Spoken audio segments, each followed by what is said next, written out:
The first 3 women had gone in under 10 minutes each. $12 for the widow, $8 for the seamstress, $9 for the cook from Laramie. Hannah Sutter stood at the front of the Copper Falls Church Hall for 4 minutes and 11 seconds, she had counted, without a single raised hand, until the Reverend brought the opening bid down to $2, and a man in the back of the room, still wearing his coat, raised his. He was at the door when the hammer fell. He did not turn around to look at her until she followed him outside into the February cold, and when he did, his face held the look of a man who had done something impulsive and was not yet certain whether it had been a mistake. If you know what it is to stand in front of a room full of people and find yourself worth less than anyone in it expected, if you have ever watched someone choose you last, or not at all, and kept standing anyway, stay with me. Subscribe to this channel so you never miss a story. Drop the name of your city in the comments right now. I want to see how far this reaches. Because what happened between that mountain man and that $2 woman in the Wyoming winter of 1879 is going to take your breath and give it back changed. Copper Falls sat at the base of a granite ridge in the Wyoming Territory, a town of 400 people who believed they took care of their own. And to their credit, they did. After a fashion, the church labor auctions were held 3 times a year, when the congregation raised funds for the poor account by contracting out the work of those who had no other employment. It was considered charitable by the people who organized it. It was considered something more complicated by the people who stood at the front of the hall. Hannah Sutter had been in Copper Falls for 2 months when her name went on the auction list. Not through any agreement on her part, but because the boarding house where she'd been staying on the church's charity could no longer extend credit. And the deaconess, Dorothea Hale, had made the decision on her behalf with the efficient certainty of a woman who has decided something is for someone else's good. Hannah had arrived in December from eastern Kansas, following a letter about a cook's position that had been filled before she got there, and she had been in Copper Falls since. Large, ungainly by the town's accounting, and difficult to place. She had applied for 3 other positions in those 2 months. The first turned her down before she finished speaking. The second considered it for 2 days and sent a note. The third said the room would not accommodate her. She had not wept about it. She had learned, at some point along the years, that stopping when struck gave people the satisfaction of watching her process it. She kept moving instead, even when moving only meant staying. She was 5 feet 10 inches tall and broad-shouldered, and had the kind of steadiness in her bearing that 23 years of being the wrong size for every available room had either broken or built. And she was the kind it built. Caleb Reed had not intended to be in Copper Falls on a Tuesday. He had come down from the mountain for salt, seed corn, and a new axle pin, and he had passed the church on his way back to the wagon, and the doors had been open, and he had heard the auctioneer's voice from the street and gone in. Not because he had any intention of bidding, but because the cabin had been very quiet for 2 years, and he had fallen into the habit of walking toward sound. He was 38 years old and had lived on the ridge for 6 of them. He had come up from Colorado after the marriage, built the cabin in 1 summer, and stayed because the mountains made a kind of sense to him that everything below the timberline had stopped making. His wife Martha had died 2 years prior, in October, of a fever that came fast and left fast and took her with it. He had a daughter, Iris, who was 7 years old and who had been quiet in a particular way since. He was managing. He had told himself that for 2 years, and it was still partly true and partly not. He raised his hand not because he wanted a housekeeper. He raised it because 4 minutes and 11 seconds had gone by and nobody else had. She followed him to the wagon in the February cold and stood beside it without speaking, because she had decided on the walk down the church steps that she would let him go first and assess what kind of man she had given the next 6 months of her life to before she said anything she could not take back. He tied down the axle pin. He was unhurried about it. "I have a homestead," he said at last, 11 miles up the ridge. "A cabin, a root cellar, a barn with 2 horses and 4 chickens. The work is cooking, keeping the house, and looking after my daughter when I'm on the land." He paused. "Her name is Iris. She's 7. She's been quiet." "How quiet?" Hannah said. Something crossed his face. Not pain exactly, but the shape pain leaves when it has been there long enough to become the face. Quieter than she used to be. Hannah looked at him. He was a large man, broad through the shoulder, weathered in the way of men who spend most of their time outdoors, and none of it looking in mirrors. He did not look at her the way most men did, that long scanning appraisal that started at the top and worked down to whatever conclusion it had decided on before it started. He looked at her the way a man looks at a problem he is trying to understand the edges of. "I'll need my own room," she said, "and I'll need to be spoken to like a person. I don't require special handling, but I won't be treated as hired livestock." "Fair," he said. "The church contract is 6 months. If the arrangement suits us both at 6 months, we discuss further terms. If it doesn't, it ends, and I'm placed elsewhere." "That's the contract," he agreed. "Then we understand each other." She looked at the wagon bed. "Is there room for my trunk?" There was. He loaded it without comment.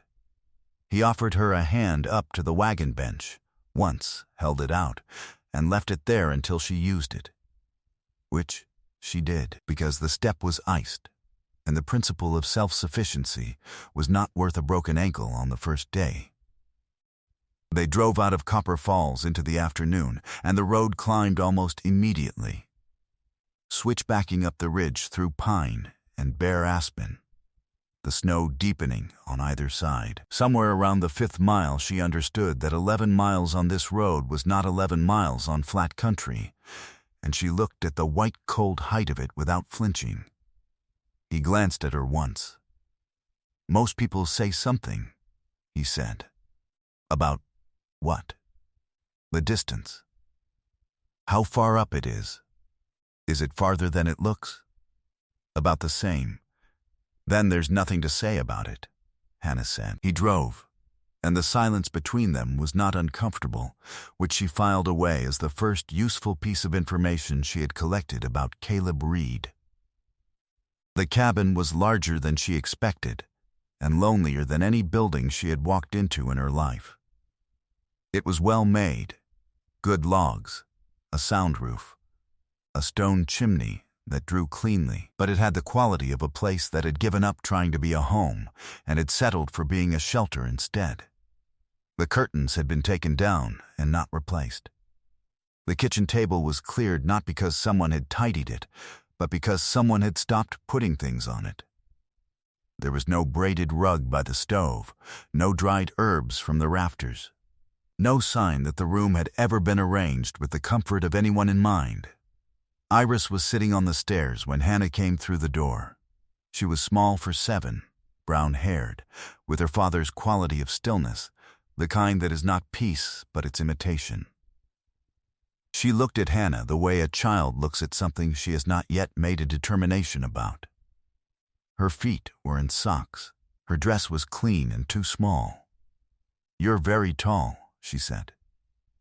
"I am," Hannah said. Iris considered. "Papa bumps his head on the low doorframe, the one going into the pantry." "I'll learn which ones," Hannah said. Iris looked at her for a moment longer. Then she went back upstairs without any further ceremony, and Hannah turned to the kitchen. The stove was cold. She built the fire first, that above all else, because a cold kitchen is a defeated kitchen, and then she surveyed the larder, salt pork, a bag of cornmeal, dried beans, a small jar of honey, and 4 potatoes that had seen better seasons but were still sufficient. She found a sound cast iron pan under the worktop and began. The smell came before anything else. Salt pork rendering, deep and savory. The cornmeal mush thickening on the back burner. The honey warming in a small pot to pour over when the time was right. It was not an elaborate meal. It was the smell of warmth in a cold place, which is the most powerful smell there is in February on a mountain. Iris appeared at the kitchen entrance 14 minutes later. She stood in the doorway in her too small dress and her socks, and did not speak. Hannah did not look up. "It'll be ready in a little while," she said. Iris came in and sat at the table. She watched Hannah's hands, the sure turning of the pork, the steady stirring, the way Hannah moved through the space without apology, which was perhaps the strangest thing about her, for a child who had spent 2 years watching her father move through rooms as if he was not certain he had the right to be in them. She ate everything on her plate that evening. Caleb took a second bowl without being offered one. Hannah noted both and said nothing about either. She found the paper on the third day. She was putting Iris's room to rights, making the bed properly, organizing the small shelf of the girl's belongings, when she found it tucked inside a primer, a half sheet on which Iris had been practicing a word over and over, in the large, careful letters of a child teaching herself something in private. The word was mama. 17 repetitions in a column, the handwriting improving as it went. The last 3 attempts formed with particular care, as if the child had been working up to getting it exactly right. Hannah stood with the paper in both hands for a moment. Then she put it back inside the book, closed it, replaced it on the shelf, and went to start the midday meal. She did not tell Caleb. She did not need to tell him. She understood. In the way you understand things that come at you sideways, what it cost a 7-year-old girl to practice that word alone in her room with no one to show it to. She allowed herself, alone in the kitchen with the door closed, 30 seconds to sit down. Then she stood back up and started the beans. The following week, Caleb drove her to Copper Falls for supplies.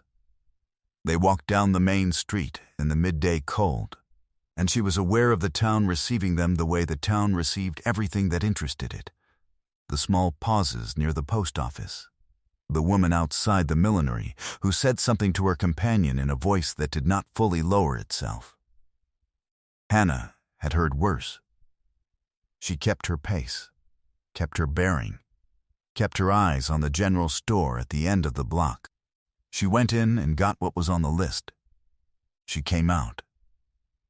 Caleb took the heavier of the bags at the wagon without being asked, and they drove home, and that was all the time she gave it. 3 days later, there was a spare axle pin left on the porch railing. She had not asked for one. She understood it was for the wagon in case. He had thought of it without being prompted, and left it without remark.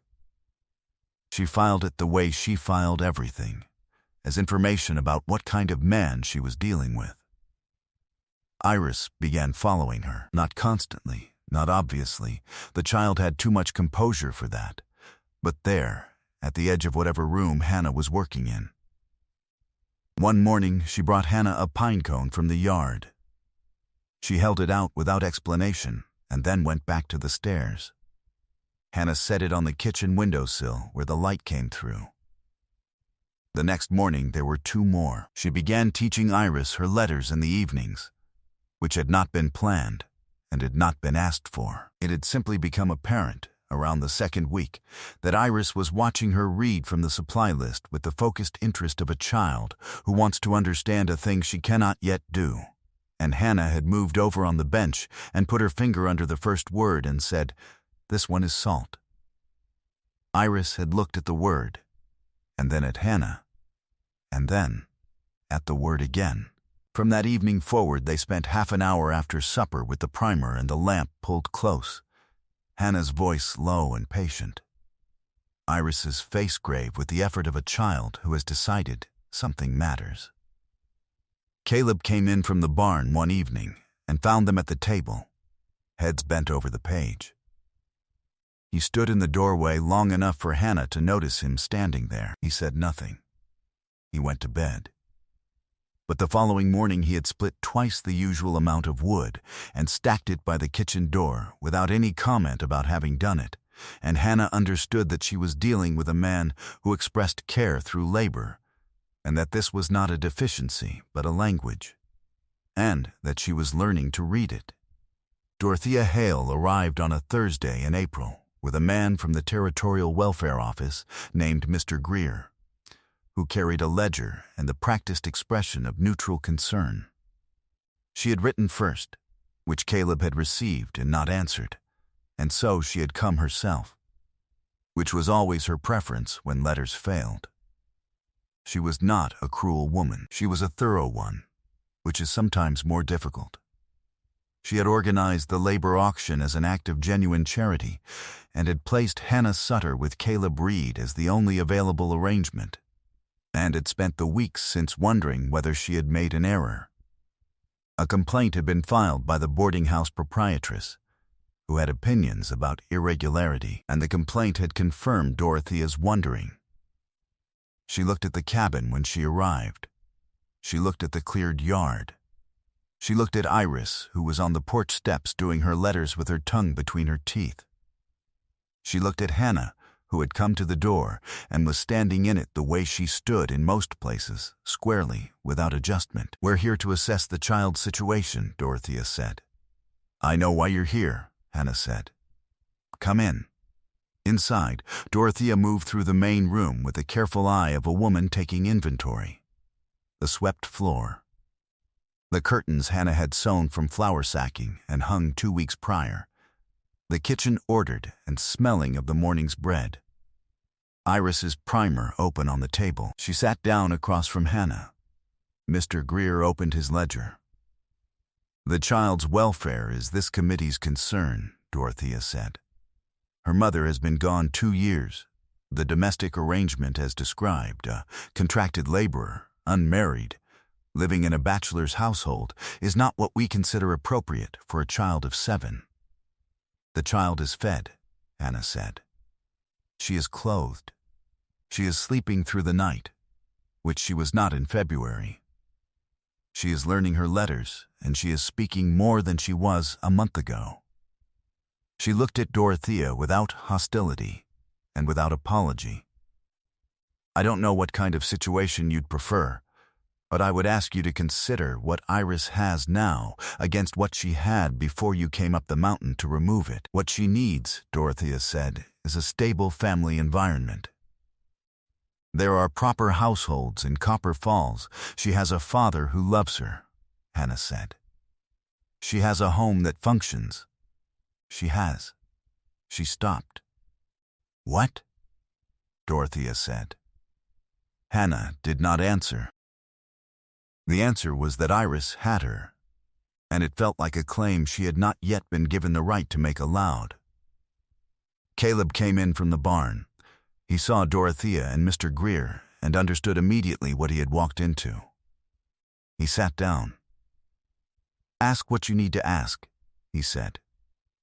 Dorothea looked at him. "Mr. Reed, do you believe this is a fit environment for your daughter?" "I believe," he said, in the even voice of a man who has decided this is worth spending his words on, "that my daughter ate a full supper for the first time in 2 years on the 3rd night Miss Sutter was here. I believe she is speaking in full sentences again. I believe she asks questions now she did not ask questions before." He held Dorothea's gaze. "The appropriate environment for my daughter is this one. I intend to keep it that way." Dorothea looked at him. She looked at Hannah. She opened her mouth. "I want to say something." It was Iris. She had been in her chair beside Hannah the entire time, perfectly still, and then she had spoken. The room looked at her.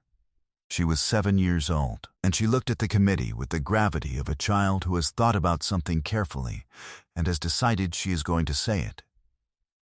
"She taught me how to read my name," Iris said, "and how to write it. She's teaching me the other words, too." A pause. "She doesn't stop in the middle of things." The room was quiet. "She doesn't stop in the middle of things," Dorothea said. "Papa had to stop sometimes," Iris said, "because he was sad. She doesn't stop." She looked at Hannah, not at the committee. "She stays." 2 words. Dorothea Hale looked at the child for a long moment, and then she looked at Hannah, who was looking at the table with the careful stillness of a woman ambushed by something she was not prepared for and working out how to receive it without falling apart. And then Dorothea looked at Caleb Reed, and what was on his face in that moment was not grief, and was not relief, and was something that had no clean name. The expression of a man watching 2 things he loves occupy the same room and understanding, perhaps for the first time, that the room is full. "She stays," Dorothea said quietly, as if she were writing it somewhere inside herself. She closed the ledger. "The committee finds no grounds," she said. "We'll file the report accordingly." Spring came to the ridge the way spring always comes to mountains, not all at once, but by permission, the snow releasing an inch at a time, the aspens greening from the bottom up, the air losing its edge so gradually that the exact day winter ended was impossible to name. The cabin became something other than what it had been.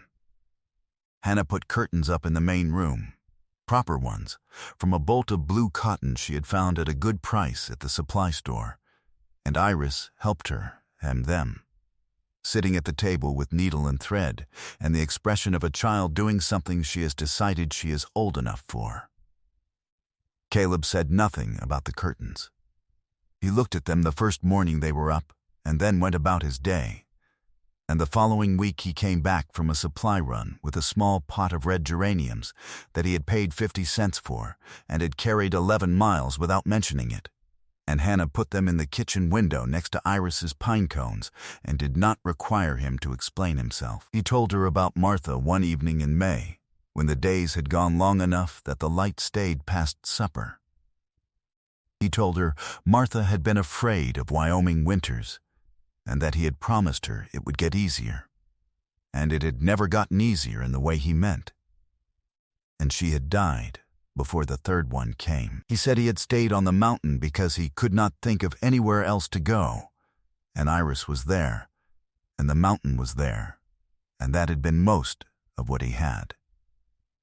Hannah listened. She did not fill the spaces he left. When he finished, she said she would have wanted Iris to know her letters. He looked at her then, the direct look he had given her since the livery rail in February, the one that did not compare her to anything, and something that had been wound very tight in him released. One complete turn. And he said, she would have. After a while, they went inside. The 6-month contract expired the 2nd week of August. Neither of them mentioned it. The day after was the same as the one before, and the day after that the same, and Hannah understood that some arrangements do not require renewal because they have simply become the condition of things. In September, Iris wrote her full name on a piece of paper, Iris Reed, all 8 letters, in the careful large hand she had been practicing, and brought it to the kitchen table and set it in front of Hannah and waited. Hannah looked at it. She looked at Iris. "That's right," she said. "Every letter." Iris sat down and asked what word they were learning next. Hannah Sutter had spent 23 years being told she was too much, too large, too expensive to accommodate, the wrong size for every room that was offered to her. She had stood at the front of a church hall in February cold, while 11 men in that room found reasons not to raise their hands, and she had kept standing. It turned out she had merely been waiting for somewhere with enough room. The mountain had not cared, one way or the other, what she looked like or what she had cost. It had simply kept her, and she had come to understand, in the long way of understanding things that change you slowly and permanently, that this was sufficient, and that she had earned it, and that she was not leaving.